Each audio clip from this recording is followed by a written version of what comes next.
Halo, selamat datang kembali. Kali ini kita akan coba bedah satu ide yang bisa dibilang jadi jantungnya ajaran Kristen, anugerah. Nah, pertanyaan utamanya begini, keselamatan itu sesuatu yang harus kita perjuangkan mati-matian atau jangan-jangan itu sebuah hadiah? Yuk kita cari tahu bareng-bareng. Coba deh, jujur sama diri sendiri. Pernah nggak sih ngerasa udah ngelakuin semua hal yang benar, udah jadi orang baik, tapi kok di dalam hati masih ada perasaan kurang ya? Kayak ada standar yang tinggi banget yang nggak mungkin kita capai. Nah, perasaan inilah yang jadi titik awal pembahasan kita kali ini. Oke, sebelum kita jauh-jauh ngomongin anugerah, kita perlu mundur sedikit dan lihat dulu sebenarnya masalah apa sih yang mau dijawab oleh konsep ini. Dan ternyata ini bukan masalah personal 1-2 orang aja, tapi sebuah kondisi yang dialami oleh kita semua sebagai manusia. Di dalam Alkitab, kata dosa itu artinya lebih dari sekedar daftar perbuatan jelek. Menurut kitab Roma, dosa itu sebuah kondisi. Kondisi di mana kita semua ini kehilangan kemuliaan Allah. Bayangin aja, ada sebuah jurang yang lebar banget antara kita dan kesucian Tuhan. Inilah posisi start kita semua. Dan ya namanya juga manusia, kita coba dong buat jembatanin jurang itu. Caranya macam-macam. Ada yang numpuk perbuatan baik, berharap timbangannya jadi berat ke sisi yang bagus. Ada yang coba nembus kesalahan dengan penderitaan. Atau ya udahlah pasrah aja, pura-pura nggak peduli. Tapi seringnya, semua usaha ini rasanya capek dan sia-sia kan? Terus kalau usaha kita mentok, gimana dong? Apa solusinya? Nah, disinilah Alkitab memperkenalkan sebuah konsep yang benar-benar mengubah permainan. Sebuah jawaban yang datangnya bukan dari kita ke atas, tapi dari atas ke bawah. Jawaban itu namanya anugerah. Disinilah kita ketemu definisi yang luar biasa. Anugerah atau karis dalam bahasa aslinya, itu artinya kemurahan hati yang dikasih ke orang yang nggak layak sama sekali. Ini bukan upah buat orang baik, tapi hadiah buat orang yang harusnya dihukum. Kata kuncinya cuma satu, pemberian cuma-cuma, murni hadiah. Ayat dari Efesus ini ngejelasinnya gamblang banget. Keselamatan itu murni pemberian. Dan coba perhatikan bagian akhirnya, jangan ada orang yang memegahkan diri. Ini nih kuncinya. Kalau keselamatan itu hasil usaha kita, wah kita pasti jadi sombong.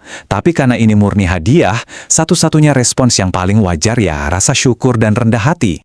Jadi kelihatan banget ya bedanya. Ada dua jalan yang kontras. Satu, jalan usaha manusia, sibuk membangun, mencoba mendapatkan posisi baik di hadapan Tuhan yang ujung-ujungnya bisa bikin sombong. Satunya lagi, jalan anugerah. Kita tinggal menerima sebuah hadiah yang responsnya cuma bisa kerendahan hati. Ini benar-benar perubahan cara pandang total.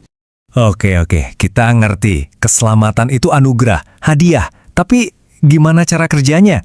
Gimana bisa sebuah hadiah menyelesaikan masalah segede dosa? Nah, kitab Roma itu ngasih kita semacam peta jalannya. Kitab Roma ngejelasin ini dalam 4 langkah. Mulai dari kondisi awal kita, semua berdosa. Titik. Lalu tiba-tiba ada vonis yang mengejutkan. Kita dibenarkan. Itu istilah hukum yang artinya dinyatakan tidak bersalah. Dan ini diberikan secara cuma-cuma. Loh kok bisa? Karena ada yang namanya penebusan. Artinya utang dosa kita udah dibayar lunas oleh Kristus. Dan yang paling keren, ini semua terjadi tanpa kompromi. Kasih dan keadilan Tuhan ketemu secara sempurna di salib. Nah, biar kita gampang ngebayanginnya, Rasul Paulus itu pakai 3 gambaran dari dunia nyata. Pembenaran itu istilah dari ruang sidang. Penebusan itu dari pasar, jual beli budak. Dan pendamaian itu dari hubungan pribadi yang tadinya rusak, sekarang pulih kembali. Masing-masing ngasih kita satu kepingan puzzle dari karya keselamatan yang luar biasa ini. Sekarang, ayo kita tarik semua konsep yang dalam ini ke kehidupan kita sehari-hari. Kenapa sih pemahaman soal anugerah ini penting banget, baik buat komunitas iman yang mempelajarinya, atau buat kita secara pribadi? Apa gunanya? Apa yang terjadi kalau kita lupa sama anugerah? Kita bakal kejebak dalam apa yang disebut legalisme, yaitu hidup yang semuanya dinilai dari performa kita. Akibatnya, cemas terus-terusan, takut sama hukuman, jadi sombong kalau lagi rohani, dan gampang banget ngejudge orang lain. Hubungan sama Tuhan jadi kayak transaksi bisnis. Tapi sebaliknya, kalau kita benar-benar meresapi anugerah, buahnya itu beda banget. Yang muncul itu rasa syukur yang tulus, bukan karena kewajiban.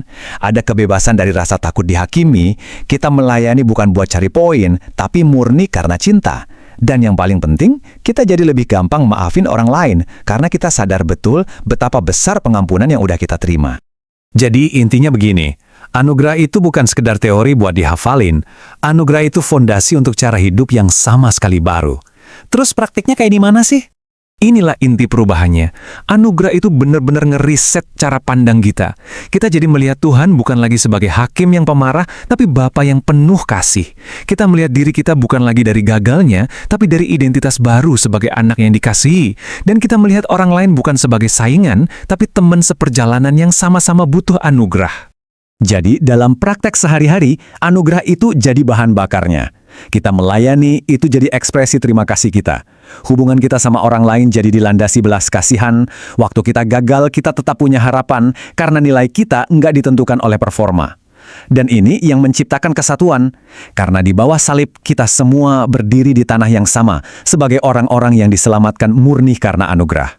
Nah, kita akan tutup pembahasan kita dengan satu pertanyaan untuk kita renungkan bareng-bareng.